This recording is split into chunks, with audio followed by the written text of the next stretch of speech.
خاتون سے ہوائی اڈے پر جہاز کے انتظار میں وقت ہی نہیں گزر رہا تھا۔ کچھ سوچ کر دکان سے جا کر وقت گزاری کے لیے ایک کتاب اور کھانے کے لیے بسکٹ کا ڈبہ خریدا۔ واپس انتظار گاہ میں جا کر کتاب پڑھنا شروع کی۔ اس خاتون کے ساتھ ہی دوسری کرسی پر ایک اور مسافر بیٹھا کسی کتاب کا مطالعہ کر رہا تھا۔ ان دونوں کے درمیان لگی میز پر رکھے بسکٹ کے ڈبے سے جب خاتون نے بسکٹ اٹھانے کے لیے ہاتھ بڑھایا تو اسے یہ دیکھ کر بہت حیرت ہوئی کہ اس کے ساتھ بیٹھے مسافر نے بھی اس ڈبے میں سے بسکٹ اٹھا لیا تھا۔ اس کا بس نہیں چل رہا تھا، ورنہ تو وہ اس کے منہ پر اس بے ذوقی اور بے ادبی کے لیے تھپڑ تک مارنے کا سوچ رہی تھی۔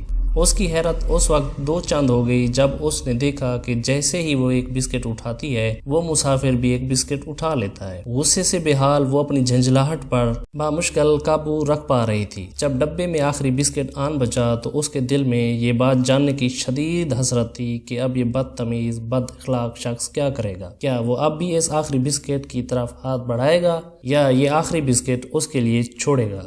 تاہم اس کی حیرت اپنے عروج پر جا پہنچی جب مسافر نے اس آخری بسکٹ کو دو حصوں میں تقسیم کر کے آدھا خود اٹھا لیا اور آدھا اس کے لیے چھوڑ دیا تھا۔ خاتون کے لیے اس سے بڑھ کر اہانت کی گنجائش نہیں رہی تھی۔ آدھے بسکٹ کو وہیں ڈبے میں چھوڑ کر کتاب بند کرتے ہوئے اٹھ کر غصے سے پاؤں پٹکتی امیگریشن سے ہوتی ہوئی جہاز کی طرف چل پڑی۔ جہاز میں سیٹ پر بیٹھ کر اپنے دستی تھیلے میں سے اینک نکالنے کے لیے کھولا تو یہ دیکھ کر حیرت سے اس کی جان ہی نکل گئی کہ اس کا خریدا ہوا بسکٹ کا ڈبہ تو جوں کا توں تھیلے میں بند رکھا ہوا تھا۔ ندامت اور شرمندگی سے اس کا برا حال ہو رہا تھا۔